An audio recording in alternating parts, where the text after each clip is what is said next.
యాత్రలన్నీ అయిపోయాయి. ఇంకా బిజినెస్ అయితే చూసుకోవాలి కదండీ! ఇక బట్టల షాపు పర్చేస్ కోసం అయితే మేమైతే సూరత్ బయలుదేరాము. ఫస్ట్ ఢిల్లీ ఎళ్లి ఫ్లైట్‌కి హైదరాబాద్ నుంచి ఢిల్లీ ఎళ్లి ఢిల్లీలో చూసుకొని ఇంకా సూరత్ ఎళ్ళాము. ఇంకా అక్కడ 2 డేస్ మా పర్చేస్ అయిపోయాక ఇంకా ఈ స్లీపర్ బస్సులో అయితే మేము సోమనాథ్ టెంపుల్‌కైతే బయలుదేరుదామని ఈ బస్ అయితే ఎక్కాం. బస్ అయితే చాలా బావుందండి. నిజంగా చాలా క్లాస్‌గా అనిపించింది. సరే అదైతే ఇంకా మేము సూరత్‌లో 6:00 ఎక్కామనమాట. ఇక్కడ 8:00కి ఒక చోట హోటల్ అనైతే ఆపాడనమాట. ఇక మనలాగా ఉండవు కదండీ! అబ్బో! హోటల్ అనే కంటే బస్ స్టాండ్ లాగా అనిపించిందనమాట నాకు.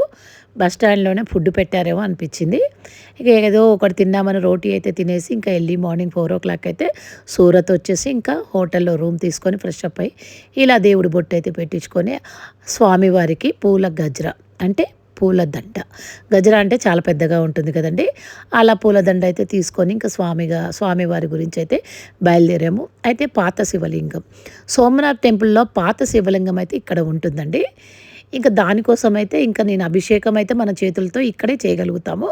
ఇంకా ఇక్కడైతే మేము లైన్‌లో అయితే నిలబడ్డాం. ఇక సోమనాథ్ టెంపుల్ గురించి చెప్పాలంటే ఇదిగోనండి మా వారైతే ఇంకో అక్కడ మొత్తం ప్యాక్ చేసి ఐస్ పెట్టి తీసుకొనొచ్చామనమాట. వేరే ఊరు నుంచి తీసుకొచ్చాం.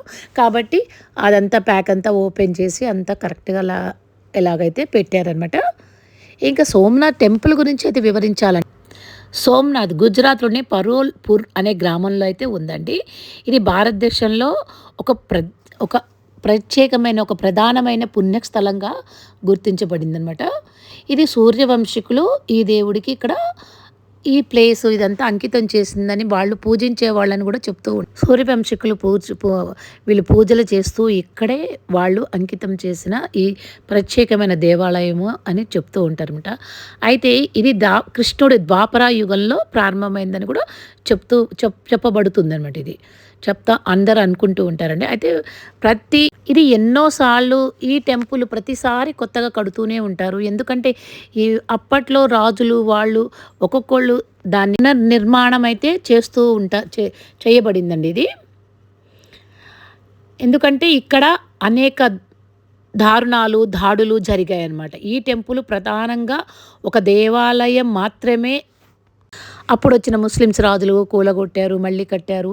అలా దీని గురించి చరిత్ర చాలాగానే ఉంటుందండి. ఈ ఆలయం మొత్తం మనకి ఈ శివుడి ఆలయము ప్రత్యేకంగా దీంట్లో అయితే 5 దేవాలయాలు అయితే ప్రత్యేకంగా మనకు కనిపిస్తూ ఉంటాయన్నమాట. ఇది మేము ఇప్పుడు అభిషేకం చేస్తుంది పాత శివాలయం అనమాట. పాత శివలింగం ఇదేనండి. ఇదే మెయిన్ అనమాట. ఇంకా ఇక్కడ ఈ పూలదండ అయితే మేము తీసుకెళ్ళింది అలా వేసామన్నమాట.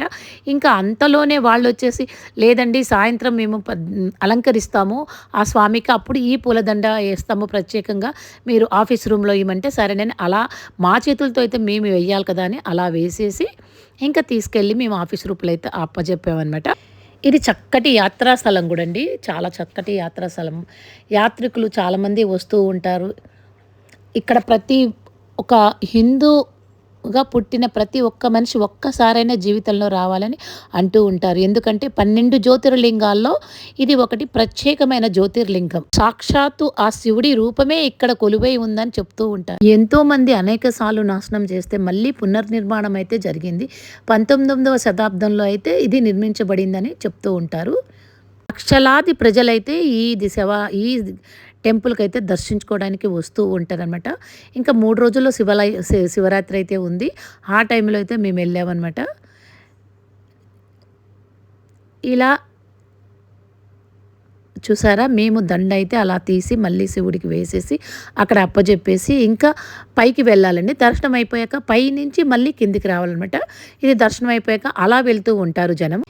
ఇక సోమనాథ్ టెంపుల్ గురించి చెప్పాలంటే సుమారు ఇది 20 ఎకరాలు ఈ టెంపుల్ మొత్తంగా 20 ఎకరాల్లో అయితే కట్టారనమాట. ఇదైతే పాత టెంపుల్ అండి. ఇంకా న్యూ టెంపుల్ అనమాట. అది 20 ఎకరాల్లో కట్టారనమాట. 5 టెంపుల్ మెయిన్గా ఉంటాయి. ఆ 5 టెంపుల్ మొత్తం కూడా 350 ఎకరాల్లో అయితే మొత్తం ఉంటుందనమాట. అయితే లోపల మాత్రం ఫోన్ తీసుకోవడానికి అలౌడ్ చేయలేదండి. అక్కడ మా అభిషేకం అయిపోయాక మెయిన్ టెంపుల్‌కి వెళ్దామని బయలుదేరాము. కానీ చాలా చాలా సెక్యూరిటీ గార్డ్స్ అయితే ఇక్కడ మనకి ఫోన్స్ కానీ మన హ్యాండ్ బ్యాగ్స్ అలాంటివి ఏమి అలౌడ్ చేయకుండా చాలా కట్టుదిట్టంగా పెట్టారనమాట. బ్యాటరీ కార్డ్స్ అయితే ఉన్నాయన్నమాట. ఇంకా మేము నడుచుకుంటూ అయితే ఆ టెంపుల్ లోపలికైతే వెళ్ళాము. ఇదిగో చూడండి టెంపుల్ ఎంత బాగా కనిపిస్తుందో. ఇక్కడ కాసేపు టెంపుల్ చూపించి అయితే ఇంకా నేనైతే ఫోన్ ఇంకా తప్పదు కదా, ఫోన్ అయితే నేను అక్కడ లోపలైతే ఇంకా పెట్టేసి ఇంకా ఆఫీస్ రూమ్లో పెట్టేసి అలా అయితే బయలుదేరాము. లోపల టెంపుల్కి వెళ్ళాకైతే చాలా చాలా బాగుందండి. ఇంకా సరే నేను ఇంకా ఆ టెంపుల్ దర్శనం అయిపోయాక ఇదిగోండి బయటకు వచ్చాక టెంపుల్ కొద్దిగా దూరంలో అంటే ఒక 10 అడుగుల దూరంలో అయితే ఇట్లా కాంప్లెక్స్ అయితే కట్టారు. ఇంతకు ముందుకైతే టెంపుల్ దగ్గరే వరుసగా నేను అప్పుడు 10 సంవత్సరాల కింద వెళ్ళినప్పుడు వరుసగా షాప్స్ ఉండేవన్నమాట. ఇప్పుడు అలా కాదండి, ఒక కాంప్లెక్స్ లాగా మొత్తం కట్టేసి ఆ ఆవరణలో మొత్తం చాలా షాప్స్ అయితే పెట్టారనమాట. ఇదిగోనండి ఇంకా అప్పటికి మధ్యాహ్నం అయిపోయింది కదా, ఇంకా ఇగోండి ఇలా కొన్ని షాప్స్ అయితే చూశాను. ఇంకా నేను కొనేదేమీ లేదు. ఇంకా ఆ కాంప్లెక్స్ అయితే చూసేసి ఇంకా హోటల్కి అయితే బయలుదేరాము. హోటల్లో ఇంకా భోజనం అదంతా చేసేసి ఇంకా మళ్ళీ ఈవినింగ్ అయితే ఇదిగో చూడండి బ్యాగ్స్ కూడా ఇక్కడ చాలా బాగున్నాయండి.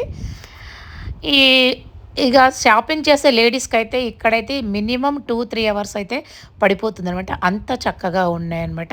ప్రతి వస్తువు కూడా ఒక ప్రత్యేకంగా ఉందన్నమాట. ఇక ఈవినింగ్ అయితే మేము భోజనం చేసి హోటల్లో కాసేపు రెస్ట్ తీసుకొని మళ్ళీ ఈవినింగ్ అయితే బయలుదేరామన్నమాట. ఇంకో ఈవినింగ్ ఈ టెంపుల్ అండి, మొత్తం 5 టెంపుల్స్ కదండి, 5 టెంపుల్లో ఇదిగోనండి ఈ టెంపుల్ కూడా చాలా బాగుంది. ఇంకా అలా టెంపుల్స్ మొత్తం చూసుకుంటూ అయితే మేము ఇంకా గుడి బ్యాక్ సైడ్ అయితే వెళ్ళామన్నమాట. ఇదిగో చూడండి ఈ టెంపుల్ అయితే చాలా బాగుంది. నారాయణ టెంపుల్ అట. ఇలాగా 5 టెంపుల్స్ అయితే అలాగ చూసాము. కొన్ని చోట్ల అయితే సెల్ ఫోన్లో అయితే తీయొద్దన్నారు. ఇంకా సర్లేని ఇది నారాయణ టెంపుల్లో అయితే తీసాను. ఇలాగ బయట నుంచి అయితే అన్నీ లోపలికి వెళ్ళి బయట నుంచి తీసి లోపలికి వెళ్ళి అయితే చూసేసి ఇంకా మేమైతే ఇదిగోనండి ఇది టెంపుల్ బ్యాక్ సైడ్ సముద్రం వైపు అయితే బయలుదేరాము. అక్కడ బీచ్ అనమాట. ఈ పక్షులండి కృష్ణ పక్షులు అంటారు కదా, పావురాల్లాగా ఉంటాయి, కృష్ణ పక్షులు అంటారనమాట. వీటి గురించి అయితే నిజంగా అద్భుతమే అనమాట. ఎందుకంటే నేను ద్వారకాలో చూశాను. ద్వారకాలో ఈ కృష్ణ పక్షులు అంటారనమాట. మనం పడవ మీద నుంచి వెళ్తున్నప్పుడు అలా మనము పాప్కార్న్ కానీ పల్లీలు కానీ ఏవైనా కానీ వాటికి సంబంధించిన అవి తినే ధాన్యాలని విసిరేస్తే గాలిలోనే పట్టుకున్నాయన్నమాట. నిజంగా అద్భుతంగా అనిపించేదనమాట. అవే పక్షులు ఇక్కడ ఉన్నాయి. ఇంకా ఆ పక్షులైతే ఇంకా అందరు కూడా చేతిలో ధాన్యం అలా తీసుకొని వాళ్ళు చేతిలో పట్టుకుంటేనే అవి వచ్చేసి అరచేతిలో నుంచే తినేసి వెళ్ళిపోతున్నాయన్నమాట. అది చాలా అద్భుతంగా అనిపించింది. ఇంకా ఇలాగైతే క్యామిల్స్, ఇలాగైతే ఇదిగోనండి ఒంటెలు ఎక్కేవాళ్ళు ఎక్కుతున్నారు, దిగేవాళ్ళు దిగుతున్నారు. అలా 100 రూపీస్ తీసుకొని అయితే ఒక రౌండ్ అయితే తిప్పుతున్నాడనమాట. అలా అందరినీ ఒక రౌండ్ అయితే తిప్పి అక్కడ పెట్టేస్తున్నారు. సరే మా వారిని కూడా ఎక్కమంటే నేను ఎక్కను అని చాలా భయపడిపోయారు ఆయన. ఇంకా ఓకే ఇలాగైతే ఇప్పుడైతే నేనైతే ఇక్కడ గుడి బ్యాక్ సైడ్ ఇక్కడికి రావడానికి కారణమైతే ఉందండి. ఎందుకంటే గుడి బ్యాక్ సైడ్ నుంచి మనము మెయిన్ టెంపుల్ మీద ఒక జెండా అయితే ఉంటుందన్నమాట టెంపుల్ పైన. అది పొద్దున మేము వెళ్ళినప్పుడైతే అతను పైకి ఎక్కి కడుతున్నాడు, మేము చూసాము. అంటే డైలీ మారుస్తారో లేకుంటే 1 మంత్కి ఒకసారి మారుస్తారో 1 వీక్ ఒకసారి మారుస్తారో నాకైతే ఐడియా లేదు. కానీ పొద్దున అయితే కడుతున్నాడు అనమాట పైన. అది చూశాను నా కళ్ళతోటి. అయితే కొంతమంది అక్కడున్న గుజరాత్స్ వాళ్ళైతే చెప్పారు ఇప్పుడు మాత్రం మనకేమీ కనిపించట్లేదు కదా, ఈవినింగ్ మీరు సముద్రం ఒడ్డు దగ్గర పోయినప్పుడు మాత్రం 100%గా ఆ టెంపుల్ మీద అయితే మీకు ఆ జెండా మీద అయితే మీకు కనిపిస్తూ ఉంటాయి. ఒక నందీశ్వరుడు, ఒక త్రిశూలము కనిపిస్తుంది అని చెప్పారనమాట. అది చూడటానికే మేము 4 గబగబా లేసేసి రెడీ అయిపోయి వచ్చేసామన్నమాట. ఇంకా మేము వస్తున్నప్పుడు ఇక అలా అన్నీ చూసుకుంటూ వచ్చే లోపల అగొండి సూర్యుడు అస్తమించటం కూడా ఇక్కడ మెయిన్గా చూడొచ్చట. మన కన్యాకుమారిలో ఉదయించే సూర్యుని కూడా చూస్తాంగా, ఇక్కడ అస్తమించే సూర్యుడిని మనం చూడొచ్చు. అలా చూసుకుంటూ టెంపుల్ని అయితే చూస్తున్నాం అనమాట. అయితే 4:30 నుంచి అయితే నేను ఎదురు చూస్తున్నాను. నాకైతే ఆ జెండా మీద ఏమీ కనిపించలేదు. మామూలుగా ఆరెంజ్ కలర్లో జెండా అయితే ఉంది. ఇక టెంపుల్ అయితే ఇదిగో చూడండి చాలా చక్కగా కట్టారనమాట. మనకి పక్కనే ఉన్నట్టుగా ఉంటుంది టెంపుల్. ఏ ఎలాగైతేనేయండి నా అదృష్టం ప్రకారం చూసారా, ఈవినింగ్ అయితే కరెక్ట్‌గా 6కి అయితే నాకు కనిపించిందండి. త్రిశూలము, ఒక నందీశ్వరుడు కూర్చోవడం అయితే కనిపించింది ఆ జెండా మీద. ఇంకా అస్సలు నా ఆనందానికి అవధులు లేవనుకోండి. వెంటనే ఇంకా ఏంటి, అందరికీ, మా చుట్టాలకి, మా కొలీగ్స్‌కి అందరికీ ఫోన్ చేసి, అందరికీ వీడియో కాల్ చేసి అందరికీ చూపించాము. ఇదిగోనండి లోపల స్వర్ణ దేవాలయం అంటారు ఇది. ఇక్కడ ఒక దేవాలయం. ఇదంతా మెయిన్ దేవాలయం అనమాట. ఇక అస్తమిస్తున్న సూర్యుడు. అయితే నేను వీడియో కాల్ చేస్తే అందరికీ కనిపించలేదండి. దాంట్లో మేము 10 మందికి కాల్ చేస్తే దాంట్లో ఒక 6 నెంబర్కి అయితే కనిపించింది. 4 నెంబర్కి అయితే కనిపించలేదు. నా లక్కో, నా అదృష్టమో, నా సంకల్పమో, అందరికీ చూపించాలని నా సంకల్పమో తెలియదు కానండి. నాకు వీడియోలో కూడా స్వచ్ఛంగా కనిపించిందండి అది. కరెక్ట్‌గా 5:30 నుంచి 6 వరకు అయితే కంపల్సరీ నాకు హాఫ్ అన్ అవర్ అయితే కనిపించిందండి. మళ్ళీ ఒకసారి చక్కగా మీకు వీడియో చూపిస్తాను చూడండి దగ్గరగా. ఇది టెంపుల్ అండి. ఇది మొత్తం టెంపుల్.